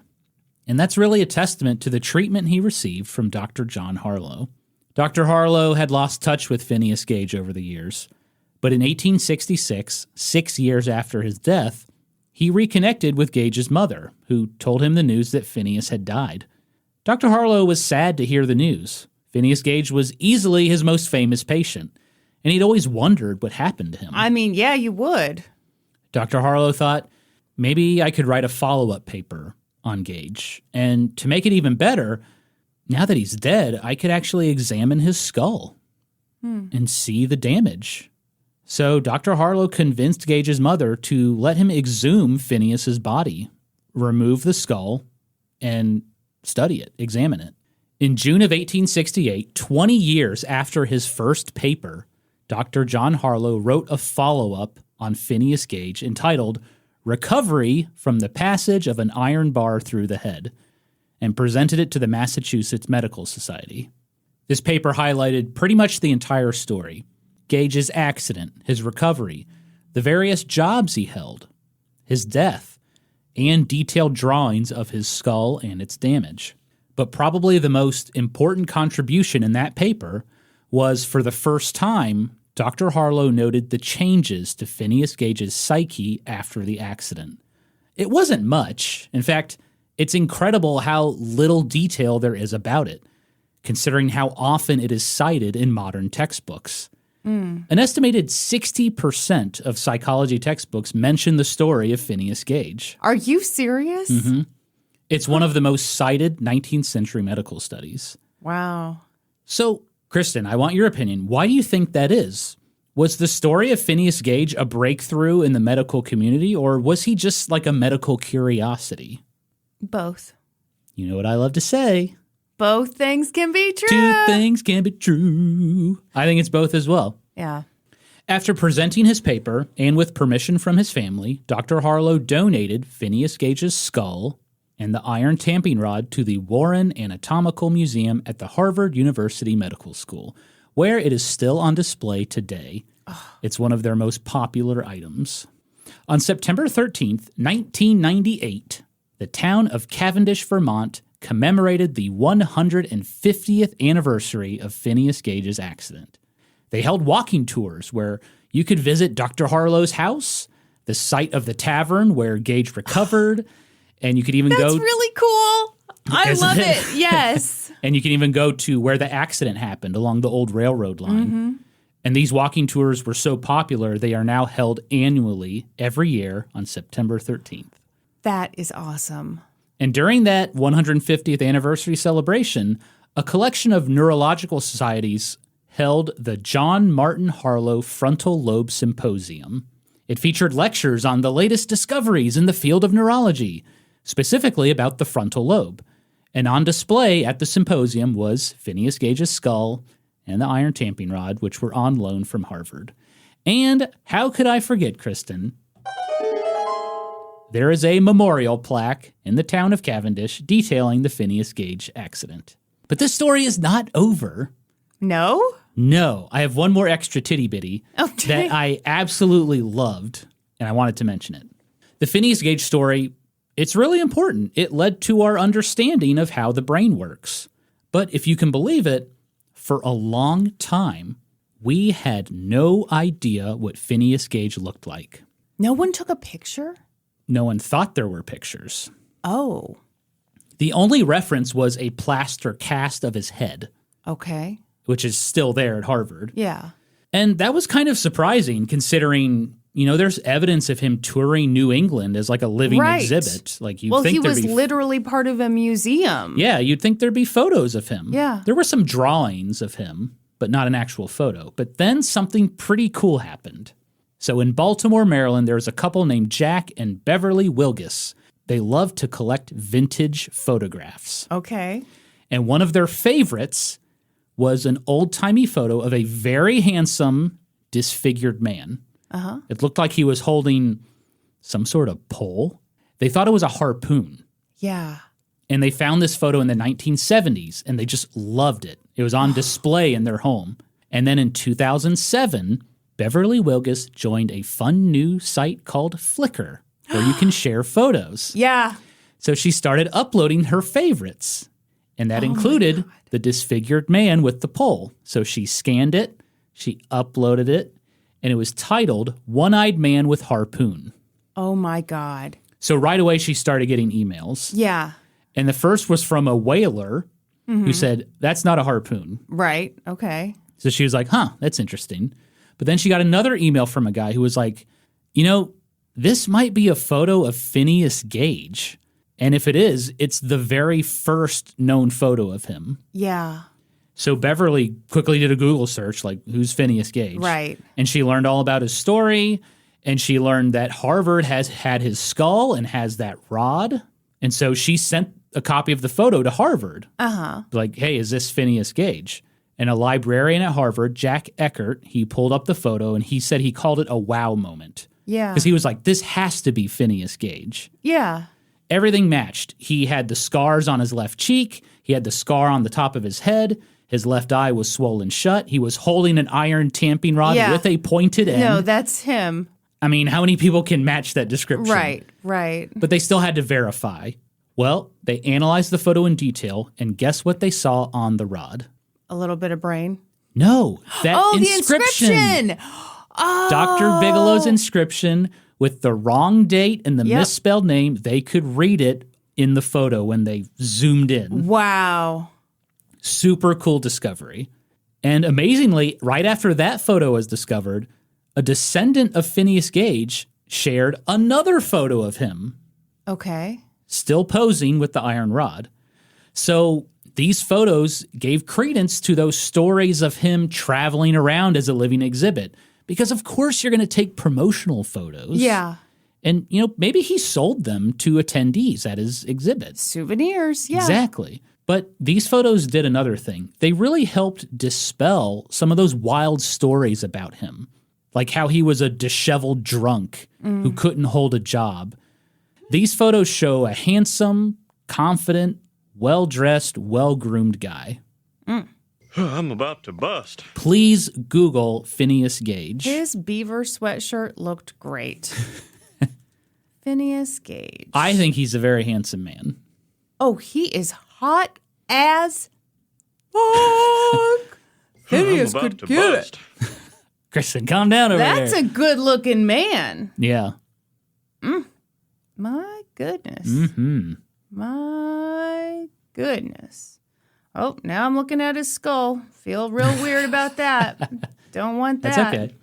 Yeah, he's... Yeah, but hey, the next time we're in Boston, can we please go look at that? Well, we've got to go on the tour, and we got to go to Harvard to look at this thing. So cool. Wow. Phineas Gage is still a medical curiosity even today. In 2012, neuroscientists at the University of California did a 3D scan of his skull, and they estimated the projection of the iron tamping rod through the brain. And they believe most of the damage was to Phineas Gage's left frontal lobe, which affects decision-making and emotional processing. Yeah. And guess what? That matched up pretty well with how Dr. John Harlow described him more than 150 years ago. That's really cool. I mean, hats off to Dr. John Harlow for, number one, doing such a good job with the medical care, but also really listening to his patient and really paying attention and asking. I mean, I just keep going back to that question of, could I pay you $1,000 for those rocks? You've got to have some pretty good insight to even know, like, this is a question I should ask this person. Yeah. It's going to reveal a lot. He was a very good doctor. And when he passed away, he left all of his fortune to charity. That's cool. And I think there's a library named after him in Massachusetts or wherever he was living at the time. Well, who cares about libraries? Yeah, exactly. Just full of bad ideas there. Anyway, that is the story of Phineas Gage. Okay, that was amazing. I loved the story of that couple collecting photos. Yeah. To me, that's the Antiques Roadshow lover in me of just like, yeah, you can come across some stuff that everyone thinks has no value, but... That is huge. Yeah. That is like, man, that's what brings tears to my eyes when something like that happens. Yeah. Because it's so cool. And like, just think that could have been lost forever. We maybe would have never known what Phineas Gage looked like. And it's like, man, the power of the internet. Yeah. Somebody's like, look at this cool photo I have. And it's like, oh, that's a very historically significant photo of a man we had no idea what he looked like. Honestly, it's hard for me to believe that a photo of a dude that hot was really going to get lost. He could have been front cover Threatening Boys magazine. Oh, hell yeah, with that Phineas tamping rod. Gage. Uh-huh. Check out this hot iron rod. Okay. All right, sir. This is a family show. I'm about to bust. Norm, that was great.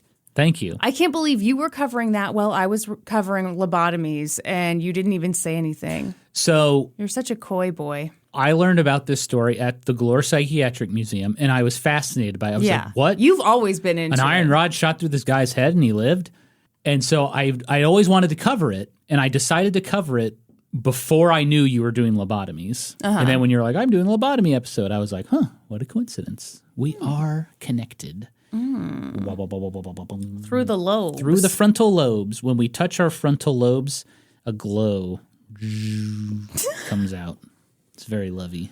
Should we move on to the Discord? Because I did something kind of cool today. Oh, what did you do? Okay, I am loving everyone. We're asking you questions in the Discord, and this month I asked about your pettiest return story. So I told the story about how you one time bought Kirkland's signature beer. This was years ago. Yeah, so Costco put out a beer called Kirkland Light. This was back when I was drinking. Yeah. And it was like 64 cans of Kirkland Light for $20. And I was like, whoa, that Hell is of a a deal. sweet deal.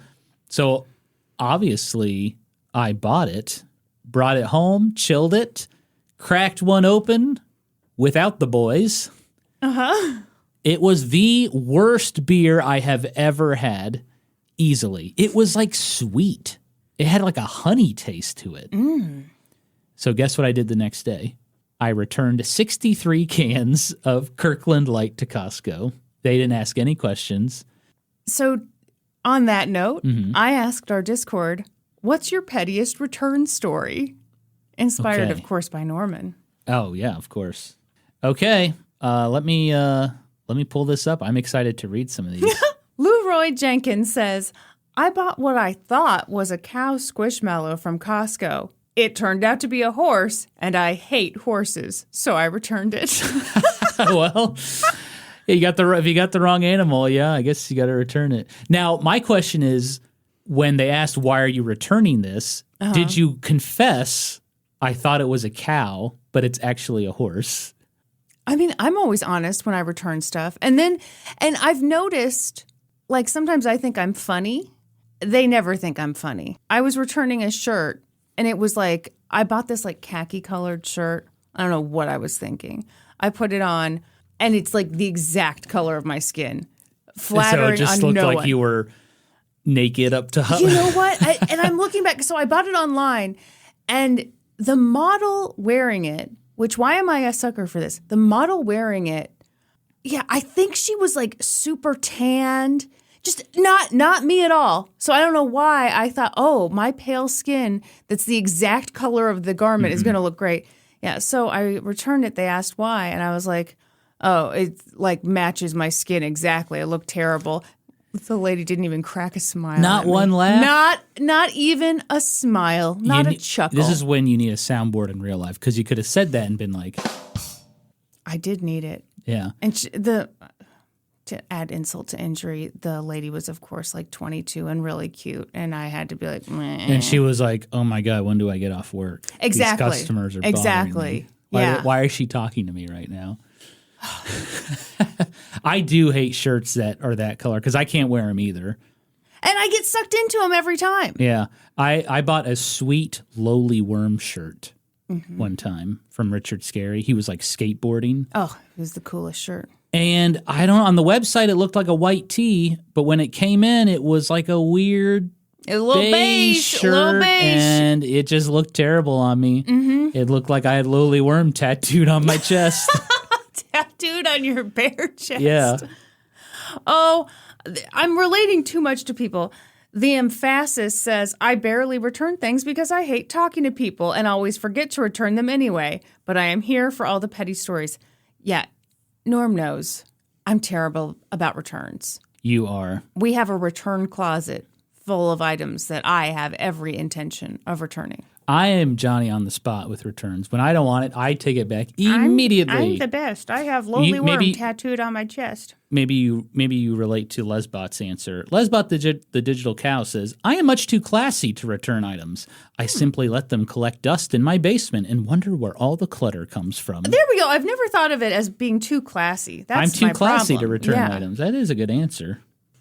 Here's another one. Small pores, big butt, life's good says, my anxiety will not allow it. So some people just can't return items. The cringe is too much. I do think that's a thing. I feel like I told this story on Let's Go to Court. This is the dumbest thing. Do you remember? This was several years ago. I went to the grocery store that's right down the street near us, and I bought a few things. One of them was some salad dressing. I got it back home, realized it was half empty. Disgusting. I'm like, I'm not touching this. Yeah. But it bothered me, and I was like, you know, this isn't right that No. I pay this. So, and in I my told you, head, go return it. I know, and you were very adamant, go return it. But like in my head, I kept thinking, I'm going to go to the returns desk, and they're going to be like, you stupid bitch, you ate half this dress. Like I just kept thinking they're going to think that I'm lying. Yeah. And how do I prove that I'm not lying? Yeah. And of course, you can't prove it. My only logic was like, hey, I just bought this dressing. I swear I didn't dump out half of it. And the lady just didn't care They're at all. not invested in the returns at the No. grocery store. They're just there to do Or their job. anywhere. Much Yeah. like the young woman who was way too cool and didn't care about my little joke about how I bought a shirt that was exactly the color of my skin tone. She did not care. Exactly. Heartbreaking. Yeah, we're getting a lot of answers of people that are like, No, I would have to talk to people. My Yes. ADHD does not allow me to return things. My anxiety will not allow it. Oh, Hopped Up on Earl Grey said, I returned a pineapple to Sprouts one time because it just wasn't quite right. They accepted the return and gave me a sweet, juicy replacement. Sweet and juicy. There are success stories in here, too. Our friend Michael from Minnesota. He's told this story before, but I'm going to read it out loud Oh. for all the history hoes to hear. I returned underwear to Costco after I wore them. No, Michael! Michael, so you farted in those things? I didn't like the fit. Costco took them back without question. My proudest moment. I don't have the strength. I don't think I would have the nuts to do that. You were going to return a toilet to Costco. That's fine. That's a $1,500 toilet. Still, I Underwear is like $10 from Costco. That's not enough money to go through the shame and You know embarrassment to return. rumor has it Michael has $8,000 toilets in his house. He's got 3 hot tubs. And you know why? Because he's the type of guy who will return the underwear. So you're saying he's a very wealthy man. Yeah, because Very classy, very wealthy. he follows the Dave Ramsey. He doesn't go buy lattes. No. He returns underwear that isn't quite right. Yes. Beans and rash and beans. God. Jesus. Dave Ramsey is an interesting fella. Yeah. James Lost My Butthole Eden says, the only return I made out of spite was I caught my boyfriend cheating with my best friend. Oh. Jesus. So I returned his birthday presents before I told them I found out. Yeah. I fully support that. Poop in a shoe. 18 years ago, my sister-in-law was just a teen and had bought a pair of jeans from Urban Planet. Never heard of that store. Never heard of it, no. She was wearing them when we went shopping again, and they started coming apart and were just poorly made. So we went to the store, and I returned them right off her body. What? They were not pleased as they had a no-return policy, but hey, they were garbage, and she didn't have money as a teen to spend on crap clothes. Wait, what'd she wear then? So you just walk out in your underwear? What happened? I feel like we're missing a crucial part of that story. Come Kardashian says, do divorces count? Oh, Ooh, that's sassy. in a way, you are returning something. I'd like to return this husband. Yeah. Frozen Like a Grape says, I don't have one. I did recently buy a pack of the new Fanta Beetlejuice. It's disgusting. Like my whole family wanted to vomit. So I gave the case to a friend. Haven't heard back yet. Fanta Beetlejuice. I've never even heard of this. Well, it's probably from like a promotion with the new Beetlejuice movie. You think so? Yeah. Okay, Top Banana, Yeah. who I think won Top Banana at the live show. I would assume. She says, I was a victim of a petty return when I worked at Macy's. Okay. A lady returned a clearly used, stained bikini bottom. No, And my ma'am. manager said we had to take it back. Oh. Ugh, gross. Okay. I witnessed a petty return one time. Really? Yes. What was it? It was at Costco. No surprise there. I was returning something. I don't remember what. And so I was being helped. And then over here, there's this other lady who's returning something. She's being helped by someone else. This lady returns a dress and doesn't have the receipt, bought it 3 years ago.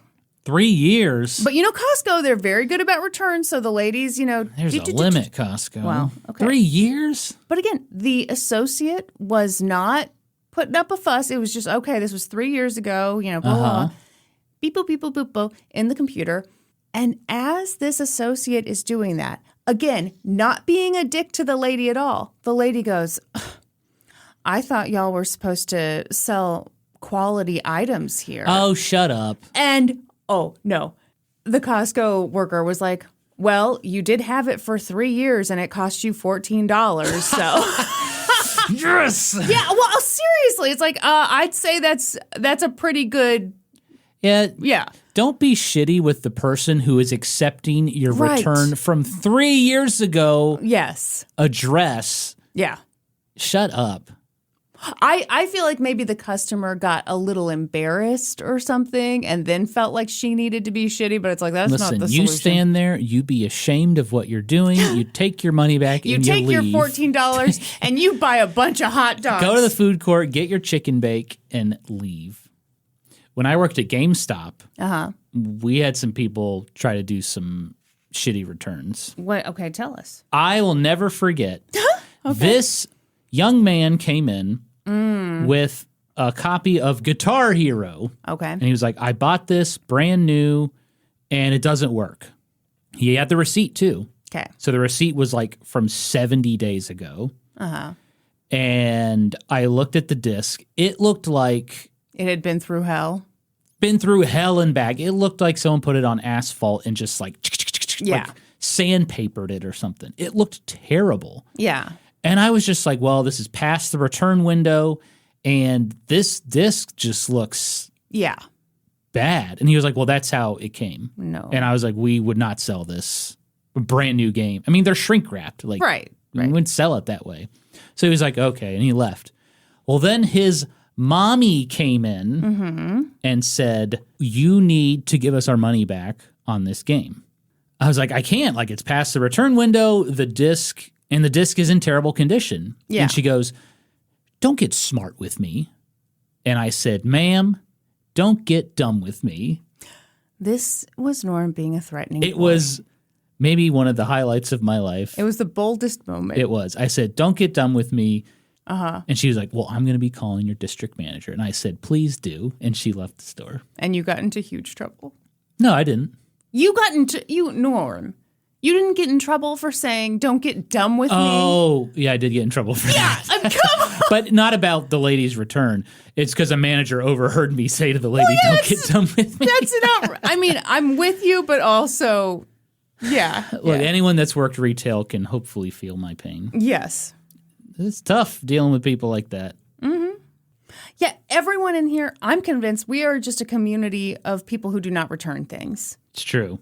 The ADHD, the anxiety, it's all too much. I returned my undergrad graduation cake because I didn't like the way they wrote on it.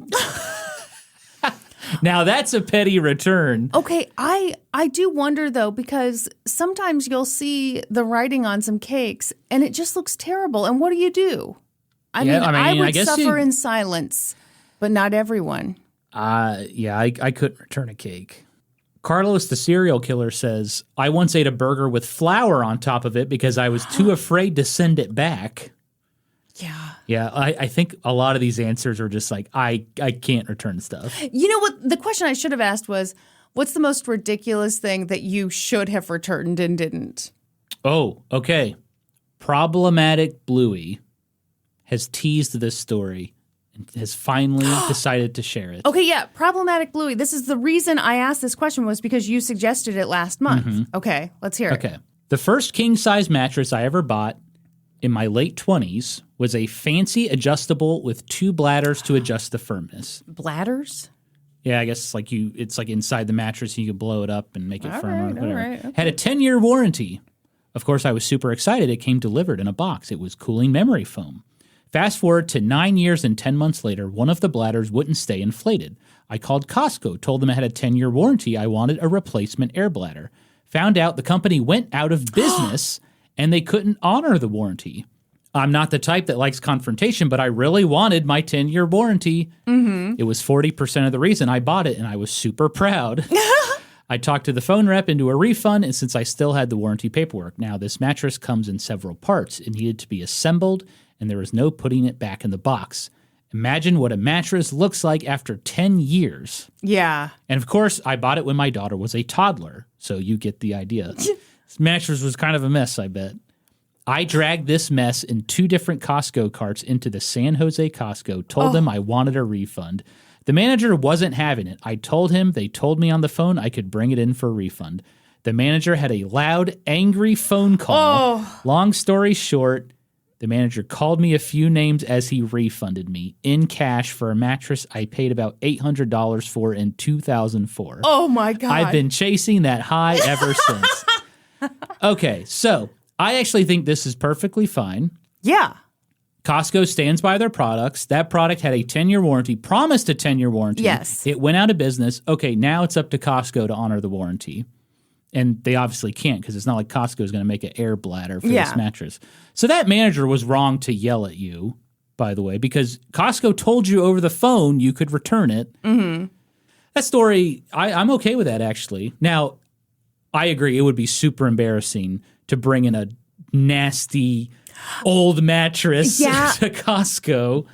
Do you remember the story of the online returns? Mm-hmm. Oh, from Costco? Yeah. Yes. Okay, you got to tell that. Okay. You bought some plants. Yeah. Off Costco.com. Like tulip bulbs or something. Yeah. And then you had your cyst explosion. Yeah. So you couldn't plant them. Yeah, everyone, if you haven't lived until you've had some ovarian cysts that explode in your body as COVID takes over. So I was like, well, I guess I'll just return these to Costco. Mm-hmm. And so I took them back, and the lady was like, she asked, like, why are you returning these? And I was like, oh, well, my wife is unable to plant these right now. Yeah. And she goes, oh, a little too hard, blah, blah, blah. And I was like, oh, actually, she's really sick and she can't. And the lady was like, oh. That's so awkward. So then she goes, well, just for future reference, it's a lot easier to return these on Costco.com. And I was like, well, actually, I think it's easier to return them in the warehouse. Yeah.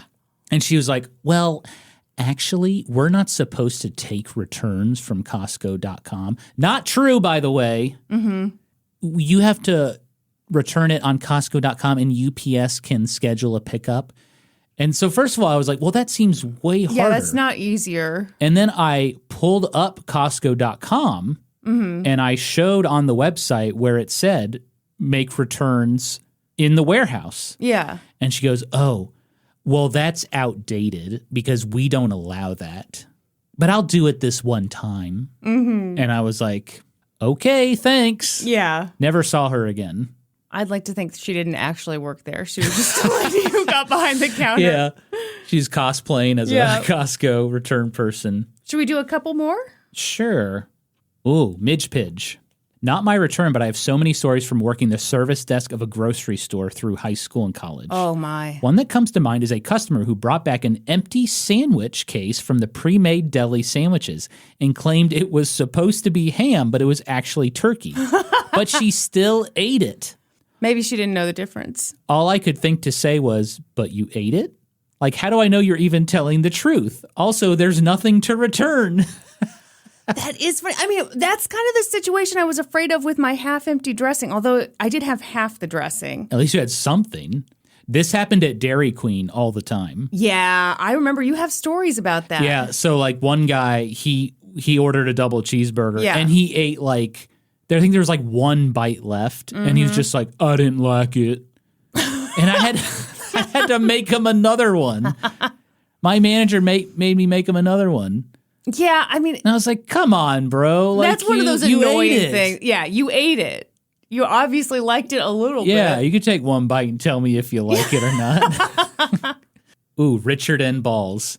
Not mine, but working at TJ Maxx generated a ton of return stories. One time, a woman came in to return boxed cupcake mix she bought from us, but she had already made the cupcakes. What on earth? After 30 minutes of arguing, we just let her return the damn cupcake mix. We ended up throwing them out. Oh, she tried to return the... Okay, I'm misunderstanding. That is so weird. She bought cupcake mix. Made them. And tried to return the actual cupcakes. That is wild. And also, it's TJ Maxx, so... What the hell? What's the maximum that could have cost her? Like $3? Oh, cupcake mix at TJ Maxx? Yeah. $7 maybe. Maybe. That is wild. What? Oh my God. Okay, Meow Alley Cat has a good one. This wasn't a return, but an embarrassing reorder. I briefly got roped into an MLM in my early 20s. It was one of the sex toy party companies because I was so subversive. Oh. When I got I'm about home, to bust. Oh, excuse me, Hank Hill. When I got home, the big box containing my starter kit was nowhere to be found. Ooh. I asked all my neighbors, but nobody fessed up. I had to call UPS, explain the situation, and file a report for a stolen package so that could cover the cost for it to be reshipped. I was 22, broke, and couldn't afford another $200 starter kit. I never did find out what happened, but I'm 99% sure the downstairs neighbor stole it. She was living there for free because she was sleeping with the married landlord and was just generally shady. Downstairs neighbor. Did you hear all the buzzing from downstairs? I mean, that would be devastating. You're 22. You've got your starter kit from your sexy MLM. You think your dreams are about to come true. God damn it. And the lady downstairs has all your butt plugs in every Swiped orifice. Ugh. Yeah, my sister has a neighbor that steals her packages and like tries stuff on. And I think, Randy bought like bike shorts one time. Yes. And she bought them from off Amazon and they were never delivered. And then like 3 weeks later, the neighbor brought them over because they had accidentally been delivered to her house. And Randy was like, they had been opened up. And they smelled and they weird. reeked of cigarettes. Randy was like, I just threw them away because she may have tried them on or something. She definitely tried them on. I mean, they're open and they smell weird. There's a scent coming Norman. from them shorts. Should we wrap up? Now I'm wondering about the Costco person that took Michael's underwear back. Yeah. Where they're like, they had a kink. Yeah, it was a win-win. Michael got to return his underwear, and that Costco person had a serious kink, and he was thrilled. He said, "Have a great day." And then when Michael turned around,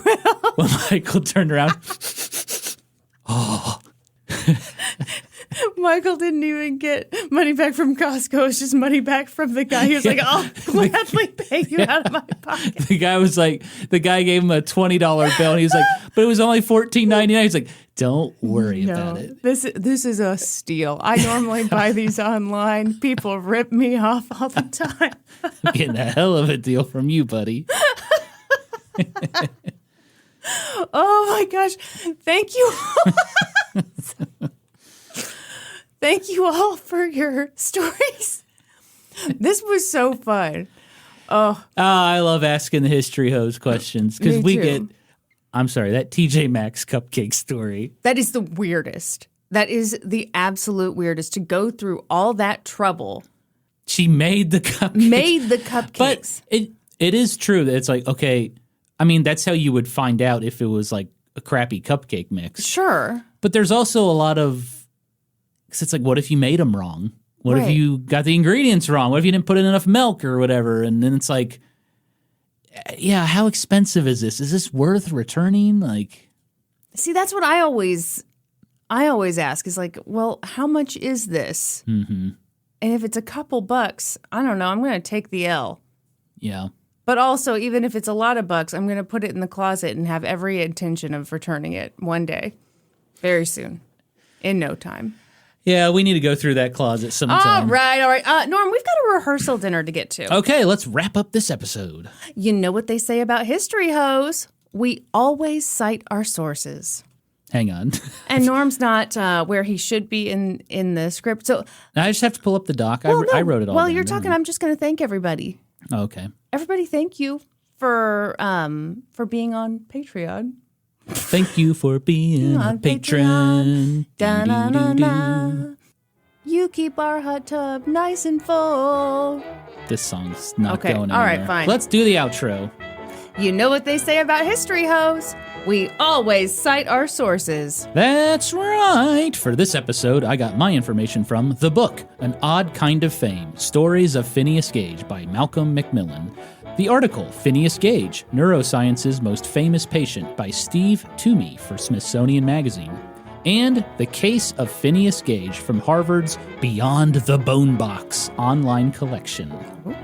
That's all for this episode. Thank you for listening to an old-timey podcast bonus episode. Please give us a 5-star review wherever you listen to podcasts. And while you're at it, subscribe. Follow us on Instagram and Facebook and TikTok at Old Timey Podcast. Join the Reddit community, r/Old Timey Podcast. And follow us individually on Instagram. She is the beautiful Kristen Pitts Caruso. I am Gaming Historian. And until next time, toodaloo, ta-ta, and cheerio. Bye. Bye.